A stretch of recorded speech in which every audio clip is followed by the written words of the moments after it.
Welcome to the first show. एक ऐसी personality जिन्होंने इलेक्ट्रॉनिक्स एंड टेलीकम्युनिकेशन में इंजीनियरिंग किया है, but this is nothing new in it, right? What is new in it is that electronics में engineering के बाद में somebody who has worked in electronics field, right? She did her masters in electronics and she has worked in semiconductor industry for enormous amount of years. Post that, right, she has been working, or she currently is working in social sector. She is Manali. Manali, welcome to the first show. Yeah. Thank you. Thanks for having me here. This was some introduction which I gave, right? Okay. I would like you to introduce yourself. Sure. So, hello everybody. I'm Manali Pingle, originally from Nagpur and a batchmate and classmate of Gandhar. So we both studied in Yashwantrao Chavan College of Engineering. I did my engineering in electronics and telecommunication from there. और उसके बाद I pursued my masters in VLSI from Texas Arlington. उसके बाद I have spent 13 years of my career working in a VLSI industry, mostly in Intel, Portland, which is the main office of Intel. And then I spent 3 years in Intel Bangalore. Then I shifted to Nagpur. I again worked for Intel from work from home during COVID for a year. And now currently I have shifted from a corporate world to a social international non-profit organization, Seva International, which is currently working in 25 countries across the globe. So that's what I'm doing right now. So I'm really glad to be here and connect back with Gandhar and you all. So thanks for the introduction, Manali. एक straightforward question. Ji. When you say कि आप you have worked with Intel, तो क्या आप वो chipsets बनाते थे? Yes. So I've worked. So chipset जो बनाते हैं उसके multiple processes होते हैं. So I was fortunate enough कि during my 13 years span in Intel, I got to work on all the aspects. कि मतलब conceptualization, architect level के ऊपर जो design होता है उस लेवल से लेके ultimately when the chip gets fabricated in a fabrication lab and when it comes back and then you get it power up, it's almost like a baby born moment for people who design through this whole thing. So I was fortunate to work on all the steps of how this whole one processor chip can be developed. So yeah, I was fortunate to work on all the stages. So I've seen all through. So एक वो chipset जब हम लोग देखते हैं, है ना, अगर वो एक गूगल मैप जैसा दिखता है जिसमें छोटे-छोटे कुछ होता है. I'm not an electronics guy, right? So I don't know what that is. Could you tell me, okay, मुझे एक कैपेसिटर दिखता है उसमें कहीं ना कहीं, then मुझे कुछ पोर्ट्स दिखते हैं, फिर एक वो फैन लगाने का ये दिखता है, right? So back in our days, in our college days, when we used to open some, it's electronics, soldering दिखता था. Soldering मैंने एक दो बार किया भी, उसके सिवा I am zero about electronics. थोड़ा बहुत what I know is Arduino, थोड़ा बहुत what I know is Raspberry Pi. उसमें भी hardly कुछ सोल्डर करने की जरूरत पड़ती. So these are Arduino boards and Raspberry Pis. These are all finished products that you guys get to see ताकि आप लोग hands on उस पे कुछ कर सको, कुछ programming कर सको. But before you can even program anything, एक particular chipset बनाने के लिए जैसे आप कह रहे हैं कि किसी को वेब जैसे दिखता है, किसी को कुछ और दिखता है, कुछ कलरफुल दिखता है. In 2014, Obama had come to our fabrication and he said ये तो magic है, ये real लोग बना ही नहीं सकते. Because एक transistor, I don't know if how many of you know, fun fact, on a tip of your hair with the current transistor technology, 10 lakh transistors fit in. So that's how those small transistors are using whole जिसका पूरा design करके आपके जो processors जो आप लोग laptops use करते हैं, टैबलेट्स यूज करते हैं, उसके प्रोसेसर्स आज बनाए जा रहे हैं. I am telling you this technology may be 5 years back, तो अभी तो और भी बड़े होंगे, वो 10 लाख के मे बी 100 lakhs हो गए होंगे. On a tip of a hair. On a tip of a hair. That's the size of a transistor. So when you say कि वो जो चिप हम देखते हैं उसमें multiple layers of semiconductor होता है and each level of semiconductor represents a very complex design which is basically specialized in multiple functionalities. तो आप शायद आपके courses में during the engineering या op amp पढ़ रहे हैं या transistor पढ़ रहे हैं, that is the basic level of unit.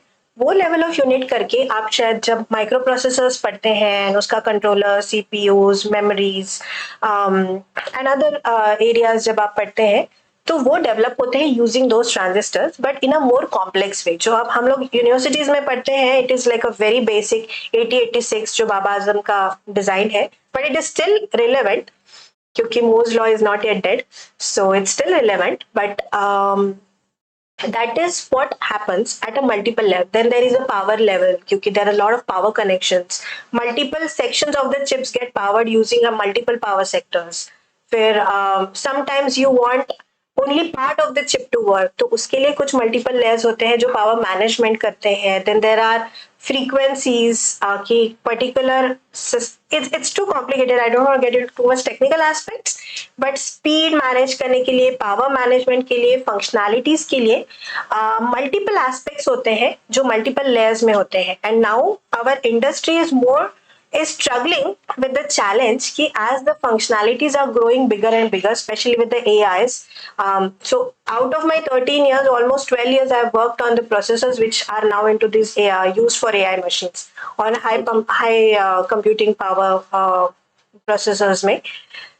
The complexities are so big क्योंकि हमें तो जनरेटिव एआई दिखता है, बट उसको वर्क करने के लिए जो एल्गोरिदम्स रन करने पड़ते हैं, जो प्रोसेसर्स रन करने पड़ते हैं, उसके लिए जो हार्डवेयर की जरूरत पड़ती है, जो प्रोसेसर्स की जरूरत पड़ती है, it is becoming extremely complicated now.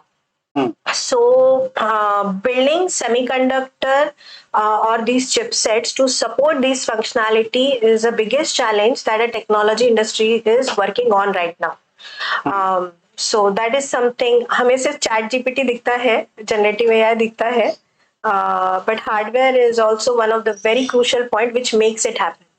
So just want to get into that कि AI बस हम लोग शायद अभी पिछले 5 सालों से सुन रहे हैं. Semiconductor industry is working on the technologies to finally get it enabled from past 30 to 40 years. So it's nothing new for semiconductor industry. True.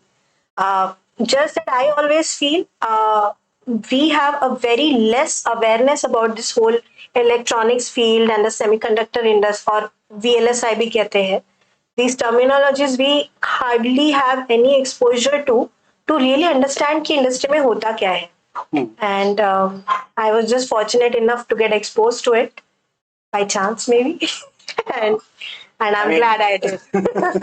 You are saying that you got exposed to it by chance, but you did your electronics engineering. Post that you did your masters in electronics, which seldom people do. Post that, the most important thing, you did not get into IT. Yeah. You had an opportunity. I'm very sure you surely would have got an opportunity to get into IT, right? But you stayed put. Yeah. And you struggled, I guess, for some time. Everybody has to go through struggles. US में भी struggle होता है. Of course. So, yeah. US जाने से everything is not green, right? Trust us. And post your struggle, then with your conviction and of course your hard work, I'm just not putting it all on conviction. Of course, it requires a hell lot of dedication, hell lot of hard work. And post that, you got into the industry of your desire. Could you just let me know about ये struggle के बारे में थोड़ा? Yeah, I mean, everybody has to go through the struggle. Success never comes through shortcuts. So unless you struggle and work hard, कुछ भी नहीं मिलेगा. So definitely सबको करना पड़ता है. तो I'm nobody new. So I did my engineering from Nagpur, जिसमें मुझे hardly कुछ exposure था. कॉलेज में तो हम जाते ही नहीं थे. Our batch was famous for bunking the classes. So we hardly went and attended the college. By the way, अभी college school बन गया. I know. But fortunately हमारे टाइम पे ऐसा नहीं था. हमें फिर भी यूनिवर्सिटी के एग्जाम देने के लिए अलाउ किया था.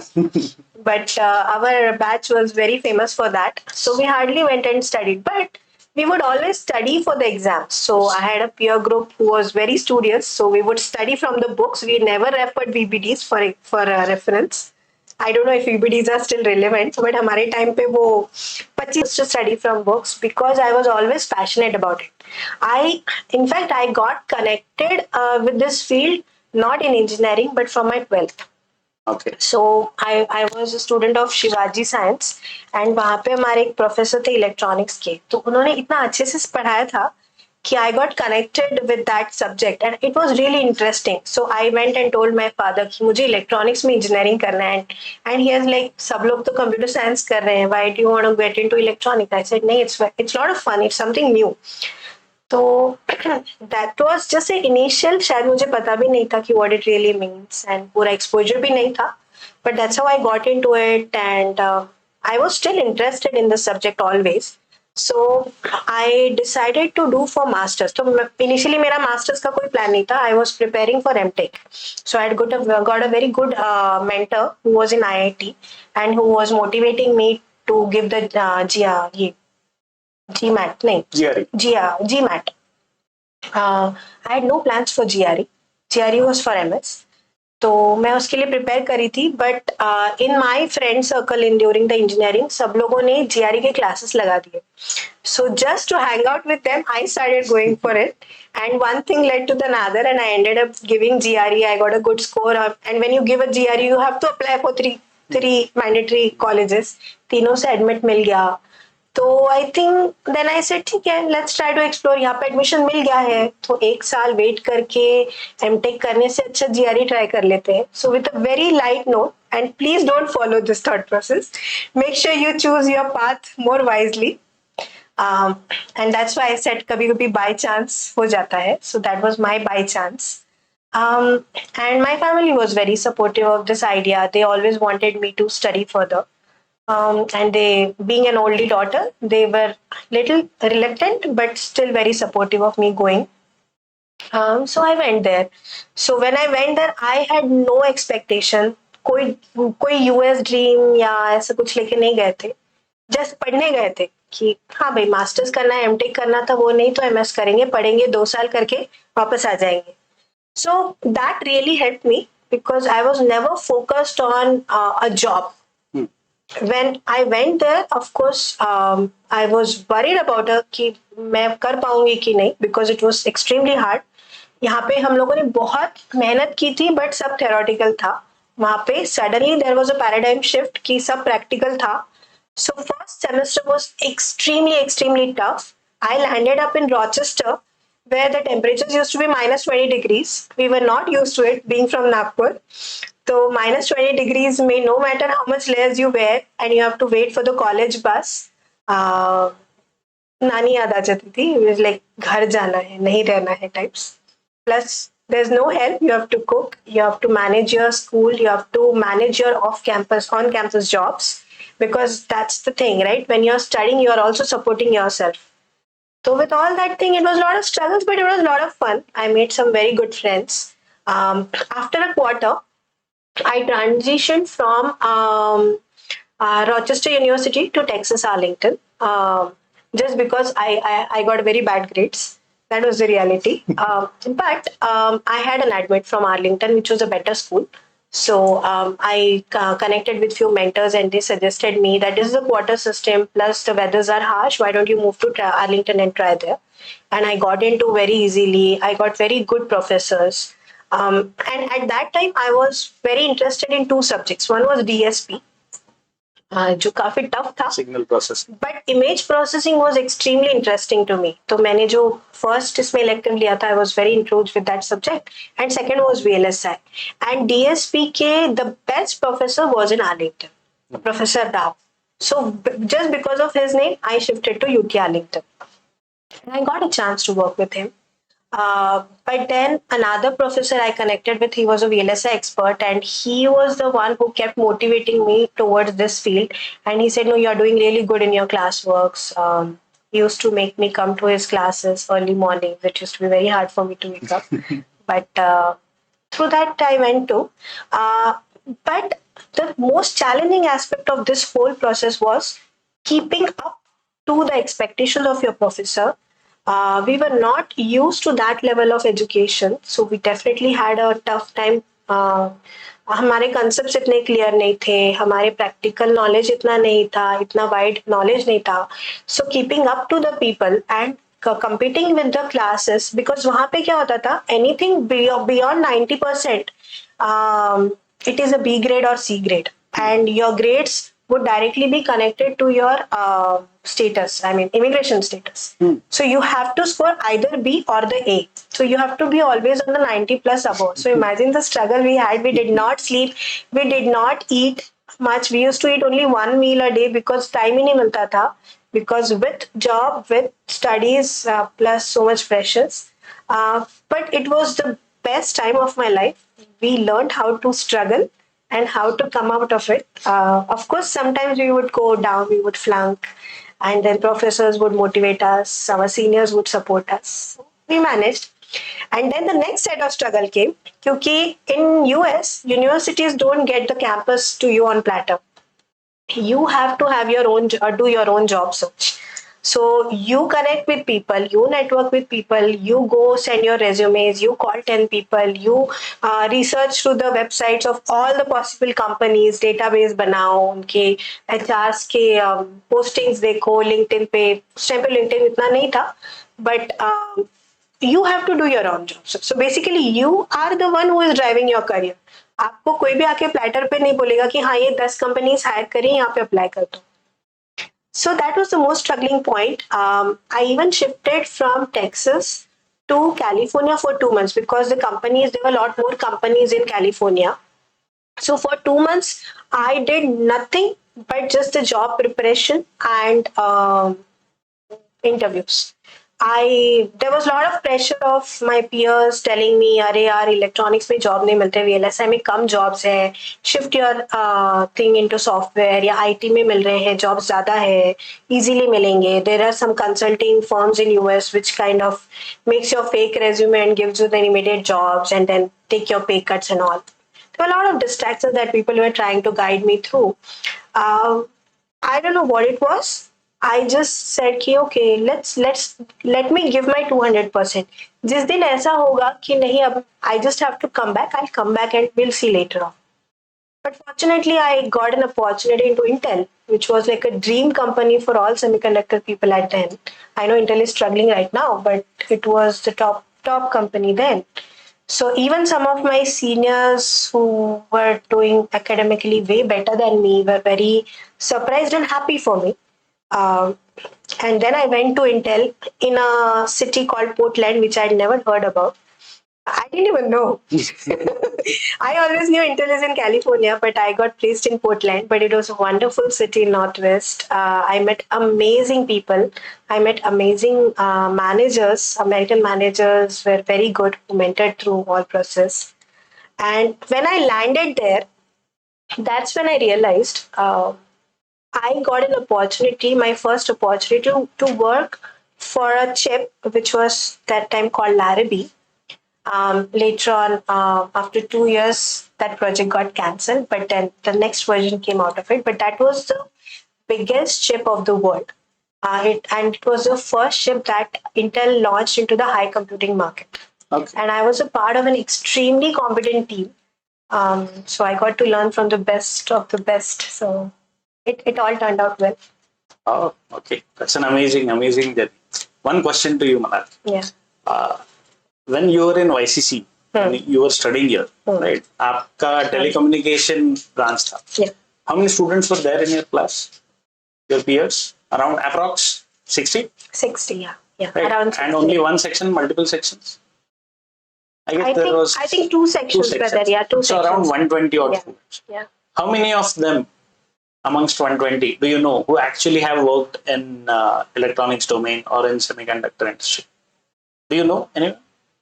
No, I don't think anybody stayed back in. How many do you know who work in IT? I think almost everybody. Almost everyone. I mean, I wouldn't say IT. Somebody might have shifted their domains from technology to somebody are doing. I know they are doing some good things in finance, marketing. The question is. So out of that 120 from EXTC, I don't think anybody stayed with semiconductor industry. Yeah. So now this was in 2005 when both of us passed out. Even today, the situation is same. Yeah. Right. आज भी electronics engineer, hardly anyone would, in say 2-3 batches, one of them might be getting into electronics. Yeah. So, is there no scope for it, or is there no money in that industry, or I mean, what is the problem? Yeah. So I think there are two problems. One thing, definitely there's a lot of money, but the challenge is there's no exposure or the information about this particular industry because right after engineering, of course, it is hard to get into the semiconductor industry because our current curriculum doesn't make us equipped to work in semiconductor industry. So either you have to do some additional courses which are specialized to help us out. But even to understand that, I think the one thing that is lacking currently is the guidance. Nobody, our colleges or our faculties or parents have no exposure to this industry. So they don't know where we can fit in. How students can be part of this industry, that understanding is completely missing. Especially in the Vidarbha area, I can see that that is enhanced in South India and North metro cities. But especially in Vidarbha area, we don't understand how we can get in, what is this industry does, what are the rules, and how can we be part of it. So that understanding is missing. Definitely because of that, the scope, understanding of the scope and how much we can earn. So now the scope, people think only from the money perspective. I think it's not just about the money, it's about how exciting that job can be and what you can be part of, like what kind of technologies you can contribute to as an engineer. That passion is missing currently in students, right? Everybody thinks oh scope means 12 lakhs ka starting package hai ya 15 lakhs ka hai. It's not about that. What you're working towards is also important. So that understanding is missing in students. um so yeah, combination of both these two things are currently, I think, because of which people just take the first opportunity that they look into, and they don't care whether it is into semiconductor industry or in IT or in any other field, right? It's all about getting a job and the package number today. Our Prime Minister is like telling that semiconductor is an industry. There are a lot of good technologists. In fact, Nivritti Rai, she used to be the head of Intel India. She left Intel job to join the government initiatives so that we can bring a lot of investment and boom this whole semiconductor industry in India. So all those realizations have not yet percolated at a university level or parents level. Hence, students don't have understanding or exposure to that. So they are still going the old way of just picking up the first job they get and whatever the package is, making that decision based on the package and not the work. Okay. So just let's say if there is an electronics fresher who has just passed out, he or she hasn't joined any job as of now. Could you tell the pathway by which they can land up in a good job in your domain? Sure. First of all, focus on the skill set building. There are good resources available online, as well as if they research a little bit, they can find good mentors who can let them know what kind of domains are there in a semiconductor industry. And based on their liking, they can pick that domain and upskill themselves. Upskilling doesn't always mean doing MTech or MS. Of course, those are the best ways. But if you don't have a time or money to invest in that, there are a lot of good online academies, or in Pune, Mumbai, a lot of people are there who are doing these courses, or they can always work with their professors to show that interest, because I'm pretty sure they will try their best to get those resources even at the college level to upskill them. But upskilling them and trying to bridge the gap between what they learn in the academics, because currently it's not helping the semiconductor industry. There's a huge gap. There are a lot of industry tie-ups that happens with the universities these days. So try to find out such universities and be cognizant into what university you are getting into. If not, at least try to get into plugged into these courses, which will upskill you so that you can go and try to pursue this career in future. But you have to be extremely patient. You cannot get distracted by the pay packages and the other job opportunities that comes your way, and you have to really work hard, because it's not an easy field to get in. It's not that you learn something in 3 months and you'll be able to do a wonderful job at your job. You'll still struggle. So you have to go with that mindset that I'm learning a skill set which is rare but extremely valued and important, and stay with it for a while. From the other perspective, from the industry point of view, can industry not offer good packages? They are offering, but they are offering packages for the skill set. Mm-hmm. So semiconductor industry packages actually are better than software. And the reason I'm saying is because, and this is a 3-year-old data, but when I was in Bangalore, we were hiring for both the positions, software positions and hardware positions for semiconductor. And the packages were more for semiconductor because those skill sets were extremely hard to get it. We had a target. We wanted to expand one function from US and bring it to India.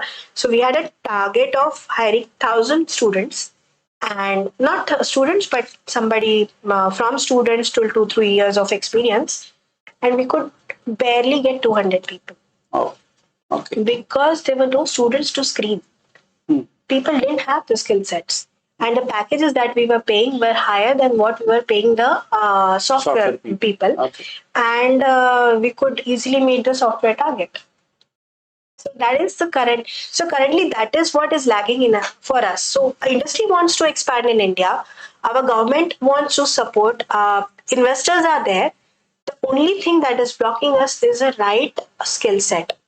And it's not just the students, it is also the universities who, including IITs, who lack that infrastructure to teach these skill sets to students. Right? That is also one of the major roadblock that we have. And that's why I think government is now also trying to work with the types with the universities to upskill them. Mm-hmm. But faculty is also an issue. You also know, in most of the colleges, faculties are those who didn't get job anywhere else. That is true. So they just did some PhDs. I mean, I'm not talking about all the colleges. Maybe there are some good colleges. But most of the colleges that we have, faculties are not good. So unless they know, how will they teach? So that's also a challenge. I mean, in my opinion, nowadays engineering is more process oriented than technology orientation. So I think the only thing that you can do in such circumstances is take charge of your own career. Right? Don't rely on your teachers, don't rely on your universities, and just take charge of your own career. So in India, right, which city has the maximum school? Is it Bangalore or is it Mumbai or Hyderabad? Pune. For semiconductor, currently it's only Pune, Bangalore, definitely Noida, and even Mysore is coming up. Okay. Mysore, Bangalore will take it up in one. Yeah, sure. But I know there are a lot of startup companies that are coming in semiconductors in Mumbai also now. But yeah, that's where we have the scope in most of the things. In Nagpur, we have HCL if people want to go and join them. But I've heard that most of our VNIT students didn't apply for it because they pay less. They were paying less. But it's a good funnel to get into that industry, right? You go, you work for a small pay, but you're working on a core technologies that will eventually open up your career. After 2 years, you can always switch to a bigger company and get a better package. But you need to have that patience to pick that. But I've heard that many students didn't even appear for their interviews because of the less pay package. And opportunity for startups in semiconductor industry? Especially, I am talking from a fresher's point of view. Let's say that if they do not land up with a job, is there any opportunity? I think immediately, probably not in semiconductor industry, they'll be able to open a startup, but they can definitely open startups. I mean, and there are a lot of startups company coming into the electronics aspect of it, like building from the components, right? Embedded systems, a lot of startups are coming. That's a good field. It's also connected with the semiconductor industry. So a lot of embedded startups are coming and using, as you said, those Arduino boards and VLSI boards. You can always build up some good applications and support. So these kind of startups are definitely a good scope we have. We just need to be passionate about these technologies to do it. I go to different colleges many times for some for judging some competitions or something. I see projects on Arduino, I see projects on Pi, Raspberry Pi. Yeah. Right? Core technology, I do not understand semiconductors. So But what I understand is the software Yeah. part of it. I understand the functionality, what they do. Correct. So people or colleges are working on that front as well. Yes, and even in Nagpur itself, I know 3-4 startups who are coming up, who are focusing on these embedded technologies kind of applications, and who are trying to build up. Yes. I don't know the name on the top of my head, but I have met 3-4 people at least who have done this, and some of them are students who were very passionate about it, and they are trying to come up with these solutions. Okay, so there are Of options. course, if it is happening in Nagpur, think of the scale it is happening in other cities. Happening in other cities. So definitely it is coming up. Okay, that is good. Very nice talking about it. So, Manali, we have studied in our school together, right? And we are passed out. We did our 10th in 1999, and we are planning a big reunion in 25 December. years. Yeah, right? 25 years. So, how are you as a student in your school? How was your school life? It's pretty average. Just like anybody, right? It was pretty average. Loved to bunk the school more than attending it. Did you bunk the school? A lot. Oh, so one of my professors used to call me Chaudhary Ka Chand because I used to like Deshpande sir. I don't know if you remember. So used to. My mom was in the same school teaching, so she would always get these complaints that your daughter hardly comes, especially whenever there is a physical education ka period. That days I used to bunk, and she had to make excuses for me, and then later on scold me for that. I think that trait of me has always been with me right from school. But I think apart from that, I was good in maths. I remember the Rani sir, the mathematics sir. I was one of his favorite because Rani sir. Rani sir. So I was one of his favorite. So I was good at maths. Always. I was extremely bad in languages. I was okay in science. I was extremely horrible in history and geography. So, but yeah, I was pretty active in other aspects. I think dance and all other co-curricular things, not in studies. Okay. But still, you scored good, right? Yeah. I know. So you're not. We were Somalwa students. No, we had no other option to just score. They would make us score. So yeah, I scored well in my 10th. Then I passed out, and then I followed all the normal path of Somalwa students, like going from Shivaji Science and not in VNIT but YCC. NYCC, yes. Yeah, the original path is like Somalwar, then Shivaji Science, and then VNIT. Then VNIT. I also deviated from it. I didn't want to go to Shivaji Science, so I went to Dharampet Science. Then from there, I went to ICC. I too went to Dharampet Science for a month until the second list was up there. But the moment I got into electronics, that I was pushed from Dharampet to Shivaji Science by my parents. I didn't want to go because I had already made friends in Dharampet Science, but that didn't matter. But it was good to be in Shivaji Science also because you didn't have to go to college. So again, that is something that I like. One fun aspect I remember of Somalwar is I got caught once while running away from the school, especially in 10th. We used to throw our bags into that neighbor's house, and then we would run away during the recess to study. That's what we used to call that. We would go home and study. And I got caught, and my mother refused to come to rescue me. She's when the principal called her, she said, "It's okay, give whatever punishment you want to give. I'm not coming."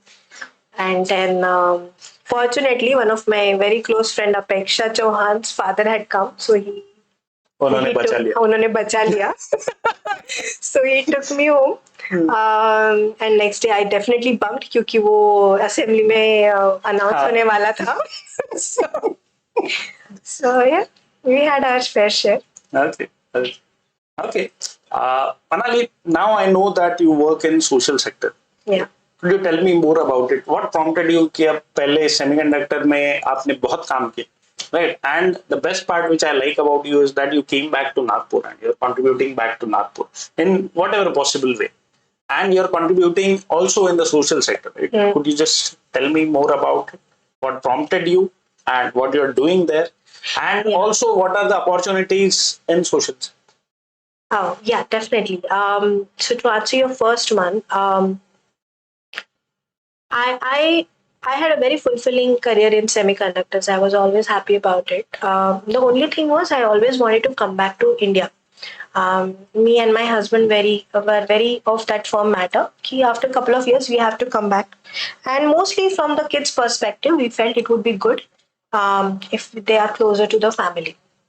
So that was one of the key reasons we wanted to come back. And I had been in the industry for almost 13 to 14 years. And you also know, right? I mean, after 40s, mostly then the technology jobs transfer into a more managerial kind of a load. I was at that stage of time. And I was like, okay, let's try something new. And that's when the COVID hit. And then we shifted to Nagpur to stay closer to our family.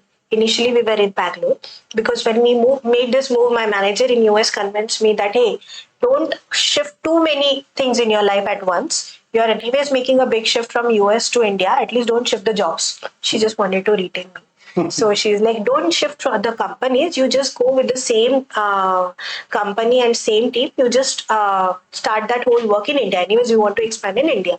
So that's why she made me shift in Intel Bangalore. And I had signed a 3 years of bond with them, saying that, okay, I'll set up that work for 3 years. And that's when the COVID started. During the COVID, it made more sense for us to be much closer to our family and everybody was moving to the hometowns. And we did want to move to our hometown at some point of the time, but we were not very clear when that would happen, how that would happen. So we didn't have a plan. So COVID helped us to have that plan. So the first opportunity we got, we packed all our stuff and we moved back to Nagpur. And I was working from home for Intel for there. But what I really didn't enjoy was there were a lot of problems around. I was always associated with a lot of social organizations in US, in Bangalore. I used to always volunteer, but I was no more enjoying my technology job because it just didn't seem relevant at that moment of time. And that's when an opportunity came where I was associated with Seva International, which is an international non-profit organization, and they called me up saying that hey, we are looking for somebody who can do this full time because we have a big chunk of project that is coming, and we want somebody who understands the work. And you have been working with us. I was associated with them since 2011, so this is not something new organization, right? I've been working with them. So, would you be up for this challenge? I said, sure, why not? And I just gave it a thought that I've worked in this particular domain for so many years. I've had my fulfilling career. Let's try something new. And this is an opportunity I just grabbed. And I made this shift. My manager thought it was more like an emotional decision during the COVID. So he said, okay, I'll wait for you for one more year to come back. But fortunately, I never went back because for me, it was not just a social sector switch. It was really something new for me to learn. So I had no idea about grants. I mean, I used to write research papers during my research times and all those things, but how you do the marketing, how you do the fund development aspect, it was completely a new domain for me. On top of that, the whole social sector was completely new for me. I had never looked at it from that perspective or a career perspective. I always looked at it as a volunteering perspective, more like a feel good factor. But you can, when I got into it full time, I realized there's a lot of meaningful work that you can do, which can also be more impactful. I mean, the work that our organizations are doing, or many other good organizations are doing, it is impacting multiple types of communities across the globe. And that's when one thing led to the other, and I've been learning with amazing minds across the globe. So I got an opportunity to work with people from the medical field. I work with a lot of good doctors because of this whole COVID things. I work with a lot of good executives from bigger firms in US, in UK, and multiple areas. I got an opportunity to connect with a lot of Padma Shri social leaders, like good thought leaders. It's very motivating to learn and see their life journeys, and it always makes you feel that oh, there's so much to do, and in other areas as well, which you never get exposed to because you are always focused on your technology aspect, your study aspect, your career aspect, right? But the world is much bigger. There's huge scope, and now. I also see a lot of youngsters getting into it. So, Seva International started a fellowship program, which is basically a 2 years program. If somebody, especially youngsters who wants to develop their leadership qualities and become a social entrepreneurs or something like that, we started this 2 years fellowship program, and lot of applications came, and I've been part of that program also from past 3 years. I've been mentoring them, I'm supporting them with the interviews and all. I'm working with some of the fellows. This amazing youth coming throughout the India trying to contribute to multiple social aspects with very innovative ideas, not just to contribute to a project but also coming up with some good ideas of social entrepreneurship. So while also trying to earn money, contributing towards a social problem, and these social problems are extremely difficult to solve. They are no different than solving a semiconductor problem. Trust me. And there are so many people who are working on this. So this is a very difficult field. So I felt it is a very challenging field. At the same time, very motivating because you get to meet and learn from so many people. And at the same time, it is now coming up as a very good career opportunity for people who want to do something for the society. So I used to feel social service or something is always okay. You just go volunteer and you don't care about you and your own family. But that's not the case anymore. Social sector, more and more youth, especially I'm seeing now most of the youth are aware about the various challenges, the policies, what they want to contribute to. They have a very clear thought process when they come and say that, hey, I want to work for this organization because I want to understand the challenges in the education system or in the social sectors, and ultimately I want to contribute to the policy sector. There are a lot of good universities that are coming up to teach people what are the challenges in implementation of these policies, how you can influence these policies. So those kind of things are coming up, and especially I've seen youth from Bangalore, Mumbai, Delhi. A lot of people are looking up to their careers in this social sector, which was a learning for me as well. And I don't know if that exposure is there in Nagpur, because many times people say that, oh, only technology and other marketing and management jobs are high paying jobs. But no, that's not the case anymore. If you really have a good talent and if you really have a good set of mentorship, the jobs in social sector are also very good paying. And at the same time you can really contribute well. Yes. So yeah, at least so just last month I was in Bangalore trying to wrap up our final selection of fellowship. So every year we select only 30 students. This year I think we got around 35 plus applications, out of which they had to go through 3 rigorous interviews. Somebody told us it is even difficult than the IIT screening that we are going through. Is it? Because we have some of our IITians who are the directors of these projects. Okay. So they are extremely, and that is another thing. A lot of IITians are also coming up into these sectors and contributing it. So very, I would say, innovative career choices which many people are not aware about. So I would love to mentor if somebody wants to get into it, because I'm also learning through it. So why not? I mean, Nagpur people need jobs, sure. And those who are inclined towards social sector, why not? Sure. I can tell you what they can upskill to, and then maybe you can upskill them. Yes, why not? Why not? We can. It was great talking to you, Manali. Thank you. About your career, about the choices that you have made, and the transitions which you. I'm very sure कि ये लोगों के बहुत काम में आएगा, बहुत काम में. I hope so. Some advice to our viewers. Our viewers are mostly freshers who are looking for job, and that's what our podcast is, the first job. Some advice which I would like you to. Yeah, I would like to say that focus more on upskilling yourself, because and upskilling in a right direction, not to get the quick jobs or the shortcuts. So try to stay away from the shortcuts. Always be open to risk taking, because changes are always going to be there. No matter what your first job is going to be open to the change, because you don't know how the industry or the circumstances are going to change. So, and do not, even if you are students and trying to get into a job, do not lose that hunger to learn, that excitement to learn. Rather than a hunger, you should always be excited to learn something new always. So do not lose on that. jobs are just the byproducts of your life if you're on a right path. So they will come, the money will come your way, the jobs will come your way. So focus more on your own development, upskilling, and be cognizant of all the changes that are happening around you and how you can fit into these changes and how you can contribute towards it. I think if you develop that right mindset, you will ultimately land up to the job and you will do well. But the mindset is very important. And you learn well as well. Yes, of course. Yes, with the right note, Manali, thank you so much. Thank you. Thanks a lot. Thanks for inviting me. Welcome. It You're the was most welcome. just pleasure to be here. Pleasure to be here. Thank you. Thank you.